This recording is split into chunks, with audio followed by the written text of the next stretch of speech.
Living History presents Pope Urban II, A Call to War. Speech at the Council Clermont, November 27, 1095.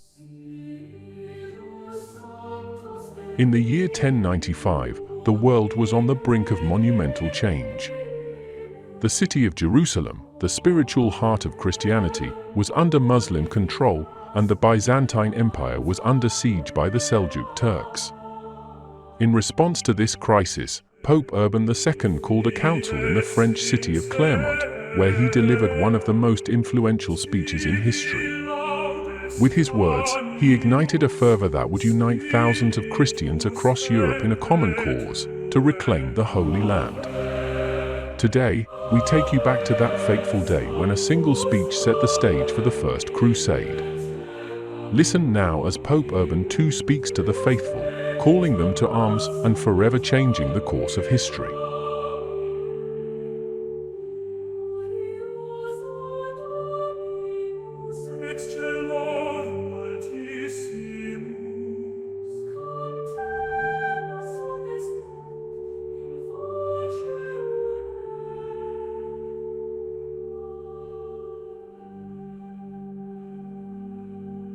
Most beloved brethren, urged by necessity, I, Urban, by the permission of God, Chief Bishop and Prelate over the whole world, have come into these parts as an ambassador with a divine admonition to you, the servants of God. I hoped to find you as faithful and as zealous in the service of God as I had supposed you to be. But if there is in you any deformity or crookedness contrary to God's law, with divine help, I will do my best to remove it. For God has put you as stewards over his family to minister to it. Happy indeed will you be if he finds you faithful in your stewardship. You are called shepherds. See that you do not act as hirelings, but be true shepherds with your crooks always in your hands. Do not go to sleep, but guard on all sides the flock committed to you. For if, through your carelessness or negligence, a wolf carries away one of your sheep, you will surely lose the reward laid up for you with God. And after you have been bitterly scourged with remorse for your faults, you will be fiercely overwhelmed in hell, the abode of death, for according to the gospel, you are the salt of the earth. But if you fall short in your duty, how, it may be asked, can it be salted? Oh, how great the need of salting! It is indeed necessary for you to correct with the salt of wisdom this foolish people which is so devoted to the pleasures of this world, lest the Lord, when he may wish to speak to them, find them putrefied by their sins unsalted and stinking. For if he shall find worms, that is, sins, in them because you have been negligent in your duty, he will command them as worthless to be thrown into the abyss of unclean things.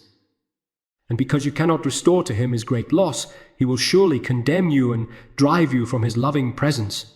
But the man who applies this salt should be prudent, provident, modest, learned, peaceable, watchful, pious, just, equitable, and pure. For how can the ignorant teach others? How can the licentious make others modest? And how can the impure make others pure? If anyone hates peace, how can he make others peaceable? Or if anyone has soiled his hands with baseness, how can he cleanse the impurities of another? We read also that if the blind lead the blind, both will fall into the ditch. But first correct yourselves, in order that, free from blame, you may be able to correct those who are subject to you. If you wish to be the friends of God, gladly do the things which you know will please him. You must especially let all matters that pertain to the church be controlled by the law of the church. And be careful that simony does not take root among you, lest both those who buy and those who sell church offices be beaten with the scourges of the Lord through narrow streets and driven into the place of destruction and confusion. Keep the church and the clergy in all its grades entirely free from the secular power. See that the tithes that belong to God are faithfully paid from all the produce of the land. Let them not be sold or withheld. If anyone seizes a bishop, let him be treated as an outlaw. If anyone seizes or robs monks or clergymen or nuns or their servants or pilgrims or merchants, let him be anathema, that is, cursed. Let robbers and incendiaries and all their accomplices be expelled from the church and anathematized. If a man who does not give a part of his goods as alms is punished with the damnation of hell, how should he be punished who robs another of his goods? For thus it happened to the rich man in the Gospel of Luke. He was not punished because he had stolen the goods of another, but because he had not used well the things which were his. You have seen for a long time the great disorder in the world caused by these crimes. It is so bad in some of your provinces, I am told, and you are so weak in the administration of justice, that one can hardly go along the road by day or night without being attacked by robbers. And whether at home or abroad, one is in danger of being despoiled either by force or fraud. Therefore, it is necessary to reenact the truce, as it is commonly called, which was proclaimed a long time ago by our holy fathers. I exhort and demand that you each try hard to have the truce kept in your diocese. And if anyone shall be led by his cupidity or arrogance to break this truce, by the authority of God, and with the sanction of this council, he shall be anathematized. Although, O sons of God, you have promised more firmly than ever to keep the peace among yourselves and to preserve the rights of the Church, there remains still an important work for you to do. Freshly quickened by the divine correction, you must apply the strength of your righteousness to another matter which concerns you, as well as God. Your brethren who live in the East are in urgent need of your help, and you must hasten to give them the aid which has often been promised them.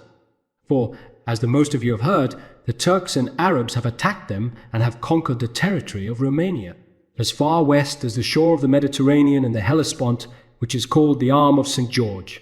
They have occupied more and more of the lands of those Christians, and have overcome them in 7 battles. They have killed and captured many, and have destroyed the churches and devastated the empire. If you permit them to continue for a while with impurity, the faithful of God will be more widely attacked by them. On this account, I, or rather the Lord, beseech you as Christ heralds to publish this everywhere, and to persuade all people of whatever rank, foot soldiers and knights, poor and rich, to carry aid promptly to those Christians and to destroy that vile race from the lands of our friends. I say this to those who are present. It meant also for those who are absent. Moreover, Christ commands it. All who die by the way, whether by land or by sea, or in battle against the pagans, shall have immediate remission of sins. This I grant them, through the power of God with which I am invested. Oh, what a disgrace, if such a despised and base race, which worships demons, should conquer a people which has the faith of omnipotent God and is made glorious with the name of Christ. With what reproaches will the Lord overwhelm us if you do not aid those who profess the Christian religion? Let those who have been accustomed unjustly to wage private warfare against the faithful now go against the infidels and end with victory this war, which should have been begun long ago. Let those who for a long time have been robbers now become knights. Let those who have been fighting against their brothers and relatives now fight in a proper way against the barbarians. Let those who have been serving as mercenaries for small pay now obtain the eternal reward. Let those who have been wearing themselves out in both body and soul now work for a double honor. Behold, on this side will be the sorrowful and poor, on that the rich, on this side the enemies of the Lord, on that his friends. Let those who go not put off the journey, but rent their lands and collect money for their expenses. And as soon as winter's over and spring comes, let them eagerly set out on the way, with God as their guide.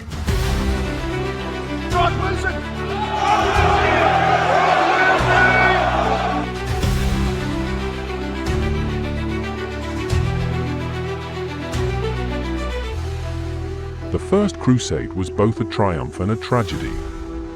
Thousands of men, women, and children heeded Pope Urban II's call, embarking on a perilous journey to the Holy Land.